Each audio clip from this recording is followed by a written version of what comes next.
आइए सुनिए, देखिए, समझिए सनातन सत्य। जैसी दृष्टि वैसी सृष्टि, दृष्टि विज्ञान। कुदरत, कुदरती रचना एवं कुदरत के कानून से शाश्वत सुख की प्राप्ति। जोधपुर के परम पूज्य महात्मा उपासक प्रोफेसर डॉक्टर सोहन राज तातेड़ के निर्देशन में सनातन सत्य। जैसी दृष्टि वैसी सृष्टि, दृष्टि विज्ञान।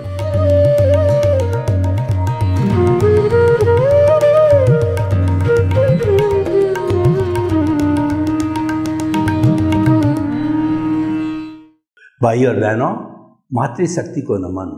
आज का हमारा बहुत सुंदर विषय माता पिता ग्रस्त के भगवान, यानी कि जो हमारा ग्रस्त जीवन है उसके भगवान माता पिता को कहा गया है। क्यों कहा गया है, मैं आपको एक उदाहरण देना चाहता हूँ। शिव और पार्वती, जो कि ब्रह्मा विष्णु महेश में से महेश है, तो उनको एक दिन मस्तिष्क में आया कि हमारे दो पुत्र हैं, एक कार्तिकेय और एक गणेश जी। दोनों की परीक्षा करनी चाहिए कि दोनों में से किसका समर्पण माता पिता के प्रति ज़्यादा है, कौन ओबीडियंट है, कौन माता पिता का आज्ञाकारी है और कौन माता पिता को चित्त समाधि पहुंचा सकता है। इसकी हमें परीक्षा करनी चाहिए। तो उन्होंने दोनों को ये कहा कि आपके लिए एक प्रतियोगिता रखी जाती है। आप दोनों अपने वाहन पे सवार होके पूरे ब्रह्मांड की प्रक्रिया करके जो पहले हमारे को नतमस्तक होगा, प्रणाम करेगा, वो विजेता घोषित किया जाएगा। कार्तिकेय का जो वाहन था वो गरुड़, और कार्तिकेय शरीर में भी हल्के थे और गरुड़ वाहन भी हवाई जहाज की तरह उड़ता था। तो वो तो तुरंत ये सुनते ही वो वाहन गरुड़ पे बैठ के फुल स्पीड से परिक्रमा में लग गए। अब गणेश जी का वाहन मूषक था, गणेश जी भी शरीर से भारी थे और वाहन भी बहुत छोटा था। तो उन्होंने एक तरकीब लगाई। उन्होंने जहाँ पे शिव और पार्वती कैलाश में विराजमान थे, जिस पट के ऊपर विराजमान थे, जिस शिला पर विराजमान थे, उनके चारों तरफ उन्होंने 4-5 परिक्रमा करके और उनके चरणों के अंदर नतमस्तक होकर के बैठ गए। अब क्योंकि कार्तिकेय तो पूरे ब्रह्मांड का चक्कर लगा रहा था, तो समय लग गया, तो उनको काफ़ी देरी के बाद में कार्तिकेय आए। तो जो है वो शिव जी ने और पार्वती ने कहा कि विजेता गणेश रहे, और उन्होंने उनको आशीर्वाद दिया कि इस संसार में जो कोई भी जनता मांगलिक कार्य करेगी तो सबसे पहले श्री गणेशाय नमः लिखा जाएगा, यानी मांगलिक कार्य को सिद्धि के लिए आपको याद किया जाएगा। इतना बड़ा आशीर्वाद मिला, और आज तक हम कोई भी मांगलिक कार्य ग्रस्त का करते हैं, श्री गणेशाय नमः, गणेश जी की पहले पूजा करते हैं। तो ये किस बात की ओर संकेत कर रहा है कि माता पिता होते हैं वो ग्रस्त के भगवान होते हैं। भगवान को हमने देखा या न देखा, माता पिता को तो हमने जन्म लेते ही देखा, माता की गोद में हम बड़े हुए हैं, माता का दूध पी करके और ये शरीर बनाए। और उसके पहले की भूमि को देखिए कि माँ बच्चे को 9 महीने पेट के अंदर रखती, अपना खून पिलाती है, अपने संस्कार देती है। माता और पिता बच्चे को संस्कार गर्भावस्था में ही दे देते हैं, और ऐसा बताते हैं ऋषि मुनि कि गर्भावस्था के अंदर अच्छे संस्कार दिए जाएं तो वो बच्चा बहुत धार्मिक सूरवीर होता है, और साथ साथ के अंदर वो परिपक्व संस्कार हो जाते हैं, क्योंकि बच्चा 3 महीना का होने के बाद उसमें मन बुद्धि डेवलप होनी चालू हो जाती है।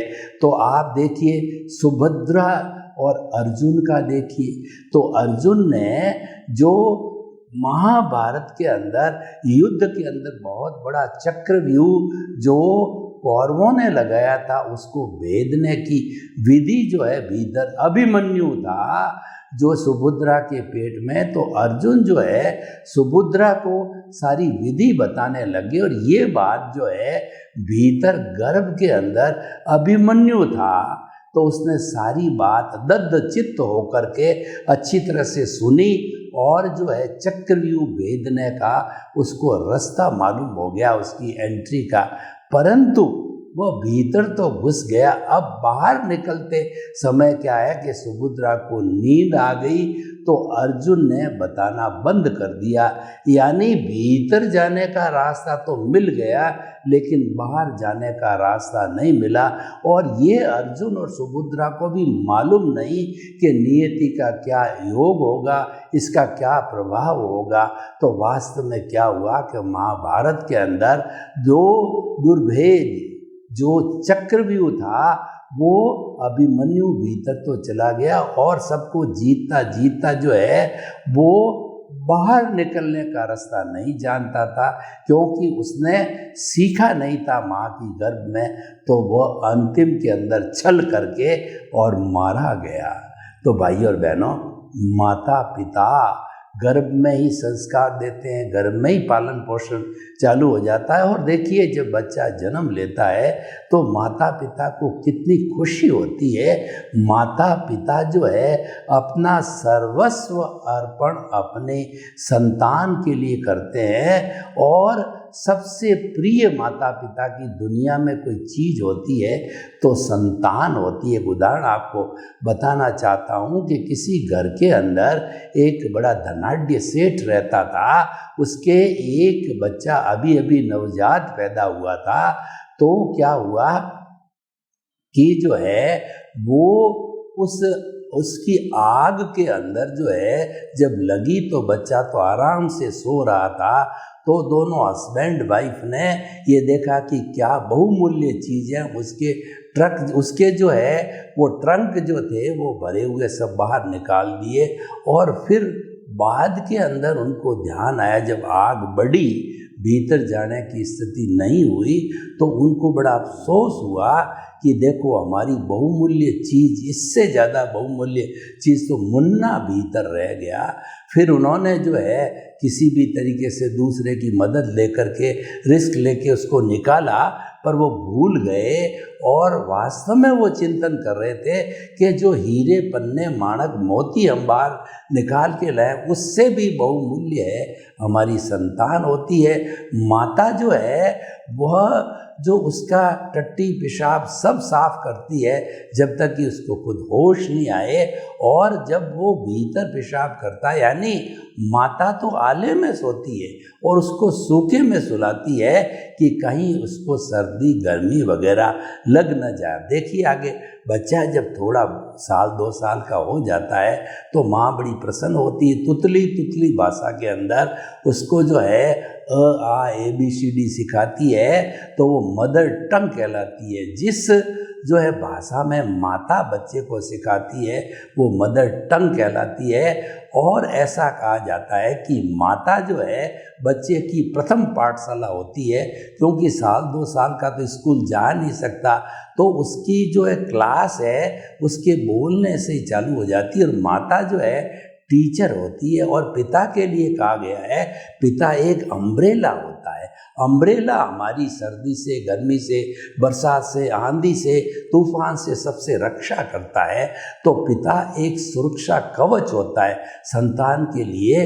वो कमाई करके मैनेजमेंट करके पैसा लाता है और बच्चों को सारी सुख सुविधा मुहैया कराता है। सर्वस्व धन उस पर अर्पण कर देते हैं। अच्छी से अच्छी स्कूल के अंदर भर्ती कराते हैं और अच्छे से अच्छे कपड़े पहनाते हैं, अच्छे से अच्छा भोजन देते हैं, अच्छे से अच्छा एंटरटेनमेंट खेलना वगैरह सब मुहैया कराते हैं। हर माँ बाप आप देखिए कि वो तो फटे हाल में रह जाते हैं, लेकिन बच्चे के लिए तो नए कपड़े पहनेंगे, चाहे किसी भी वर्ग का व्यक्ति क्यों न हो, क्योंकि संतान के प्रति उनका स्नेह होता है। वात्सल्य होता है, उनका प्रेम होता है। जैसे कि एक माली होता है, कोई पौधा लगाता है, उस पौधे को वो बच्चे की तरह पालता है, उसको सिंचन देता है, उसके अंदर खाद डालता है, समय से पानी देता है, सर्दी गर्मी जो भी वायुमंडल जलवायु चाहिए वो पूरा देता है, ट्री गार्ड लगाता है।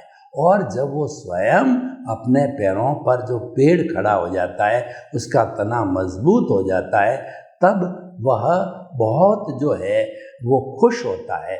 और उसकी विपरीत स्थिति को देखिए कि अच्छी तरह से 10-12 साल पोषण दे करके जिसको वट वृक्ष बनाया, बड़ा वृक्ष बनाया, उसको कोई व्यक्ति काट ले तो उस माली को कितना दुख होगा, क्योंकि माली ने ही वो पौधा लगाया था।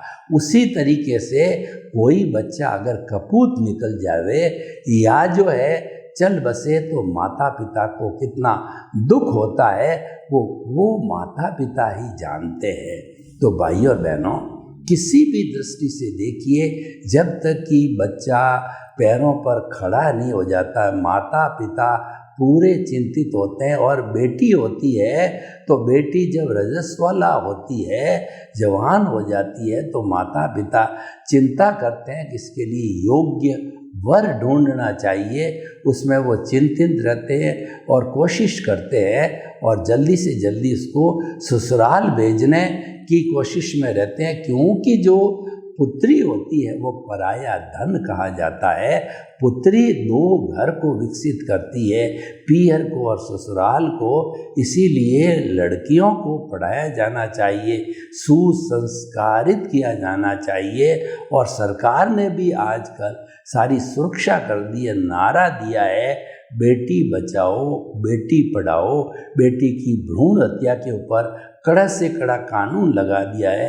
लेकिन जो भ्रूण हत्या होती है वो स्वयं माँ ही कराती है, वो कलंकित हो जाती है। ऐसा कलंक माँ खुद अपने सिर पे लेती है। उसके अंदर पुरुष का योगदान बहुत कम होता है, और लेकिन स्वयं माँ और उसकी कोई सहयोगी स्त्री होती है, वो उसकी प्रेरणा से ये कार्य होता है।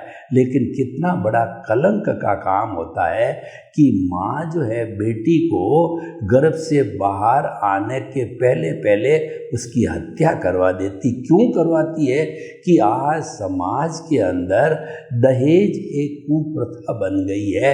ऐसा माना जाता है कि बेटी को तो धन दे करके ससुराल भेजना पड़ेगा, लेकिन जो बेटा है वो घर में रहेगा, बहू लाएगा, दहेज में पैसा लाएगा और हमारी सेवा करेगा।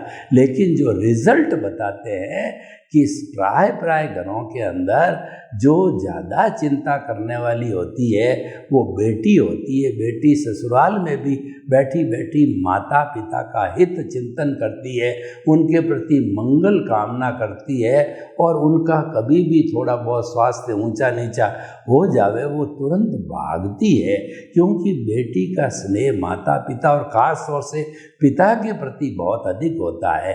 तो भाई और बहनों, इतना सब होने के बाद क्या अभी तक भी कोई शक की बात है कि माता पिता संसार के भगवान होते हैं? आप देखिए, एक कबूतरी होती है, वो अंडा देती है, अंडा दे करके उसको सेती है, उसको सर्दी से, गर्मी से, लू से, थपेड़ों से बचाती, उसके ऊपर बैठी रहती है, किसी को हाथ नहीं लगाने देती।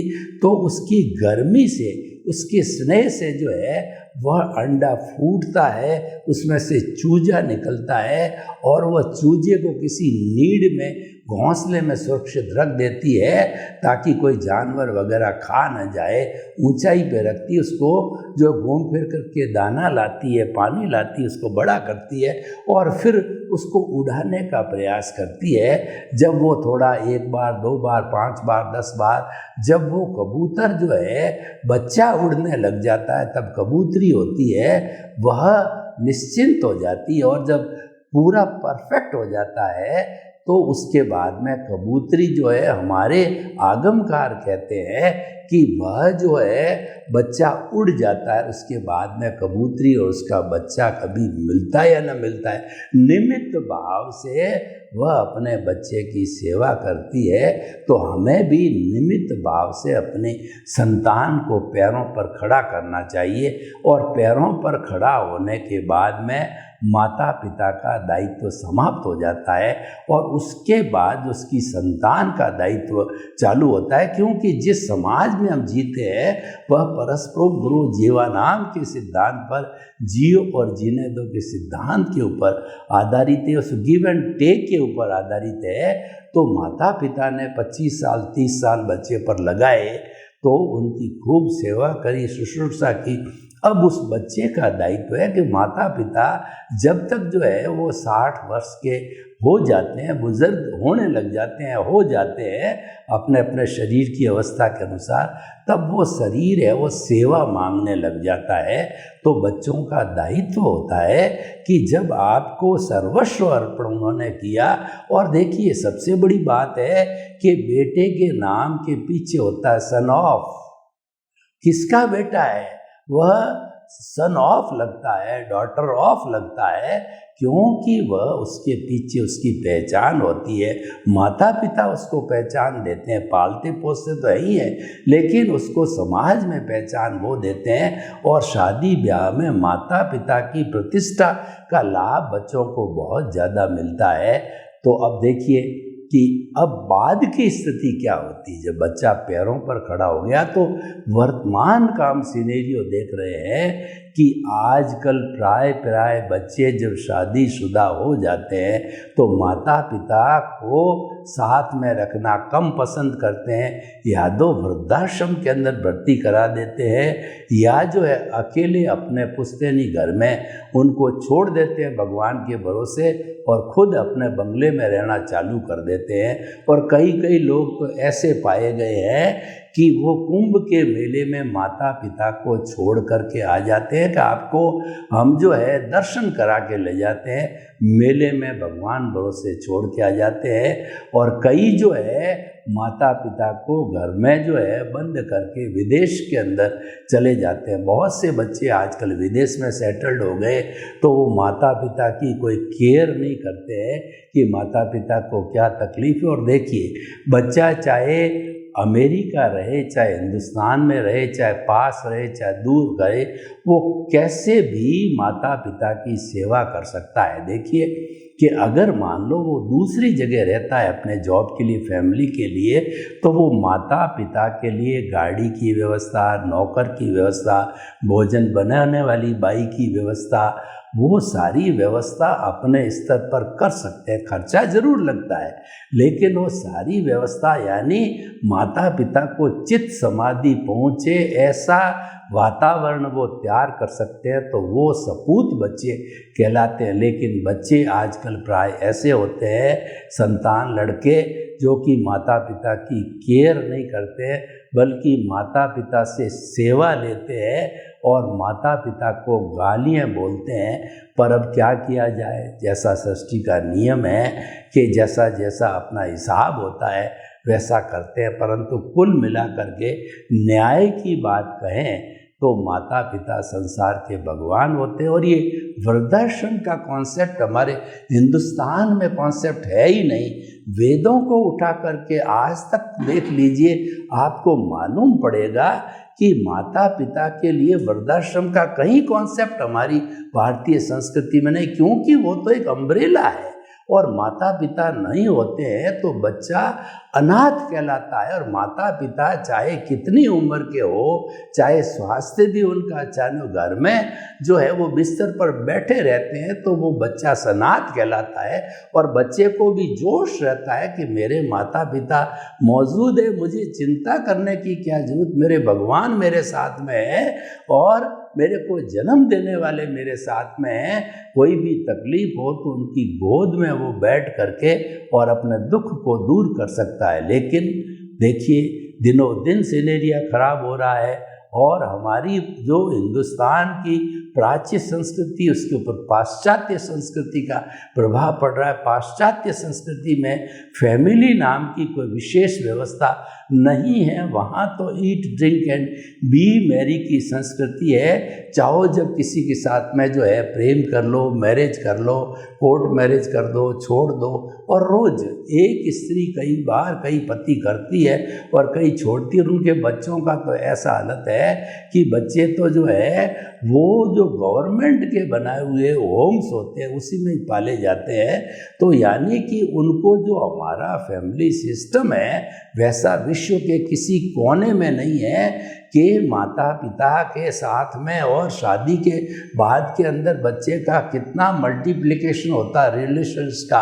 मामी ससुर, मामा ससुर, काकी ससुर, काकी सासू और कितना मासी सासू, और जो कितना कितना मल्टीप्लाई होता। वहाँ तो केवल दो शब्द ही है, आंटी और अंकल। चाहे आपकी बुआ है तो भी आंटी, मासी है तो भी आंटी, और जो है वो आपकी चाहे कोई भी दूर की रिश्तेदार नानी है तो भी आंटी, दादी है तो भी आंटी।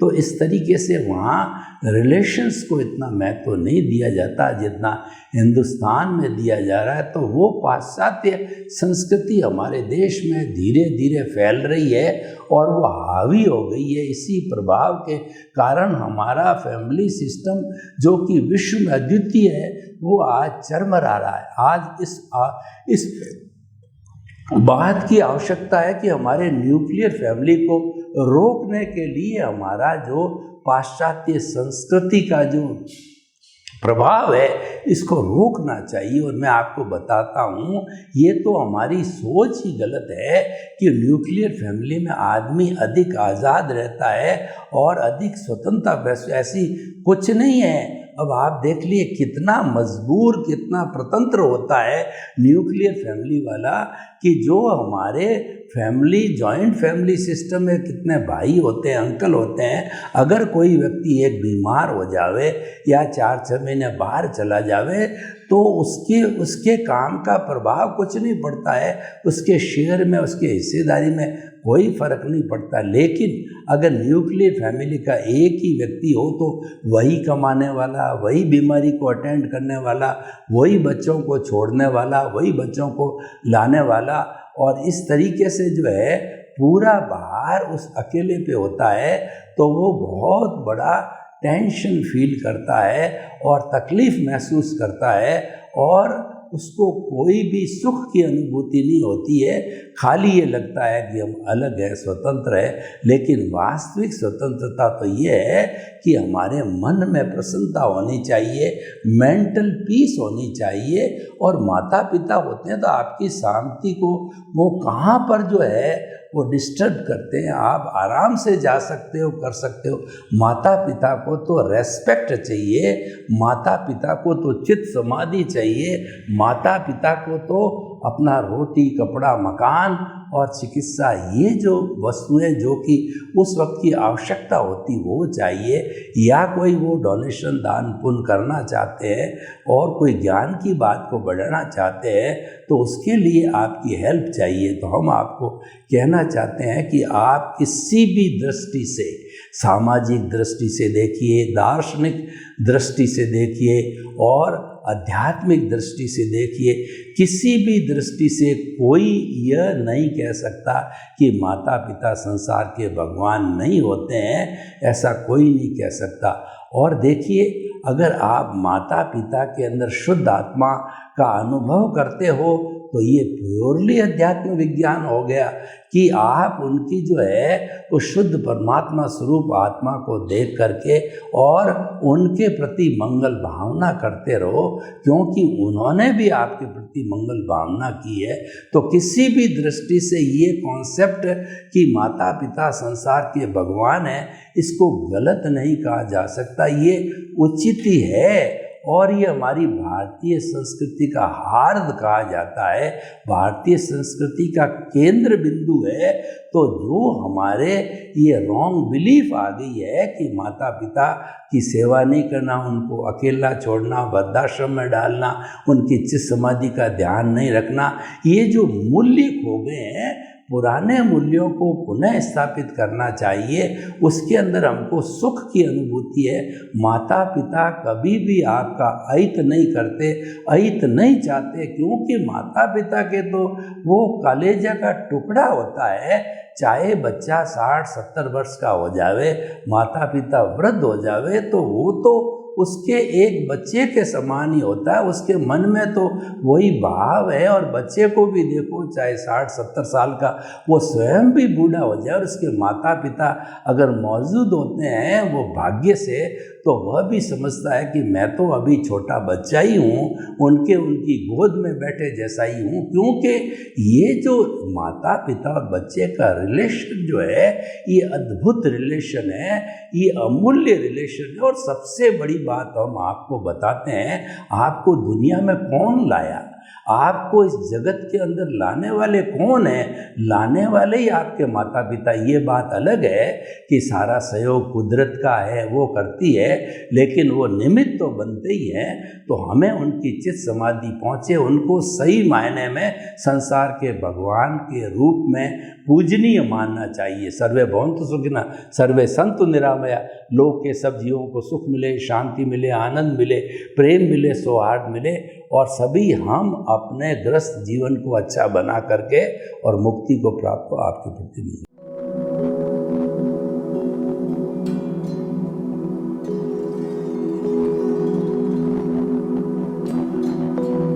एक ऐसा अंतर्राष्ट्रीय ख्याति प्राप्त मानव जो गुरु प्रेरणा से पिछले 20 वर्षों से वानप्रस्थ जीवन जीते हुए 24 घंटे मानवता की सेवा में संलग्न है।